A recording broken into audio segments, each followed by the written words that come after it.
ये गजल मुझे आज भी दीवाना बना देती है।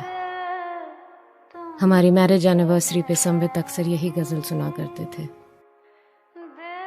वो सभी रातें मेरे दिमाग में अनगिनत तस्वीरों की एक एल्बम की तरह कैद हो रखी हैं। रात जैसे जैसे आगे बढ़ती, संबित मुझे अपनी बाहों में ऐसे कस लेते जैसे कोई सांप अपने शिकार को फंदे में लपेट लेता है। चुंबक की तरह एक दूसरे से चिपके हुए रात कब कट जाती पता ही नहीं चलता था। प्यार करने के लिए बदन से कपड़े निकालने की जरूरत नहीं पड़ती थी हमें।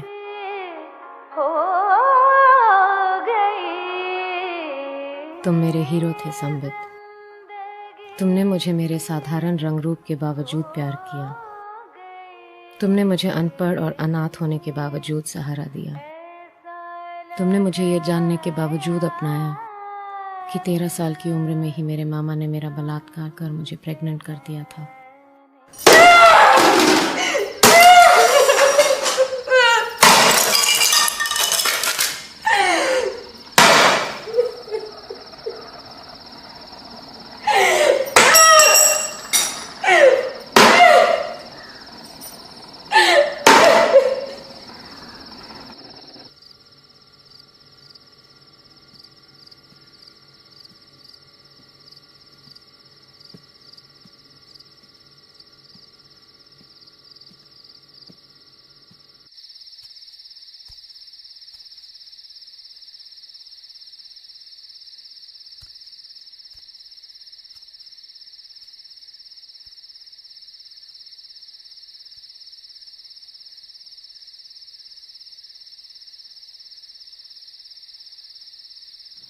तुम सचमुच मेरे हीरो थे संबित, मेरे हीरो। क्योंकि मेरी हर कमी के बावजूद तुमने मुझे चाहा। पर अगर तुमने मेरे लिए कुछ समझौते किए तो मैंने भी तुम्हें कभी कोई सवाल नहीं किया। तुमने जैसा कहा मैंने किया। तुमने कहा तुम मुझसे बच्चा नहीं चाहते। मैंने तुम्हारी ये बात भी मान ली। मन ही मन बहुत दुख था मुझे। लेकिन फिर भी मैं सब कुछ भुलाकर तुम्हारे साथ हंसते हुए जिंदगी बिताने लगी। हमारी जिंदगी में सब कुछ तो अच्छा चल रहा था संबित, फिर क्यों तुम इस बच्चे को इस घर में लेकर आए? क्यों? मुझे लगा तुम्हें अपनी गलती का एहसास हो गया है और बिना कोई सवाल किए मैं इसे अपने बच्चे की तरह प्यार करने लगी, लेकिन तुम्हारे मन में कचरा भरना शुरू हो गया। तुम हम पर नजर रखने लगे, मुझ पर शक करने लगे। सच पूछो तो गलती मेरी ही थी कि मैंने तुमसे कभी कोई सवाल नहीं किया। असल में तो सवाल तभी पूछ लेना चाहिए था जब तुमने मुझे मां बनने से रोका था, जब तुम अचानक इस बच्चे को इस घर पर ले आए थे, जब इस बच्चे के लिए तुम मुझसे इतने दूर चले गए कि मेरे साथ एक कमरे में सोना तक बंद कर दिया। क्यों किया ऐसे तुमने सामने, क्यों किया?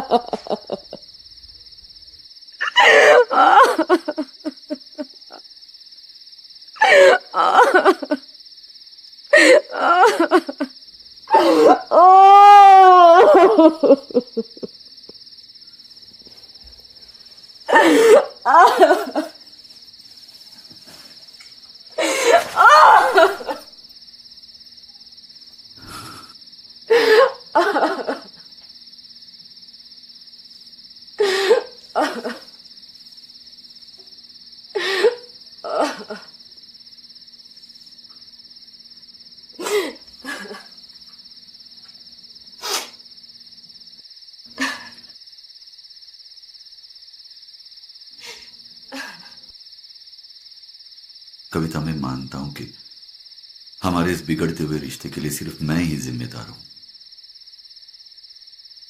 और मैं ये भी जानता हूं कि मेरा और गोपाल का रिश्ता इल्लीगल है।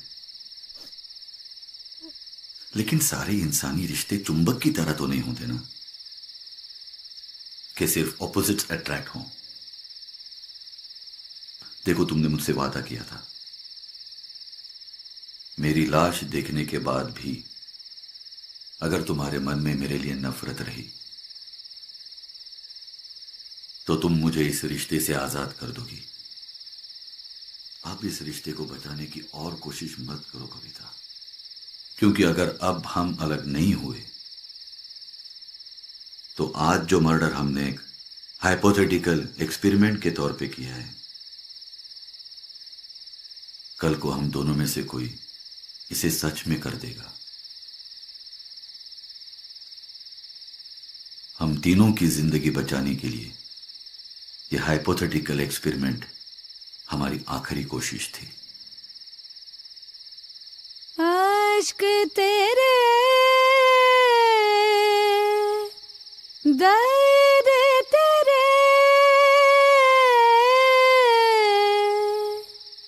और तेरी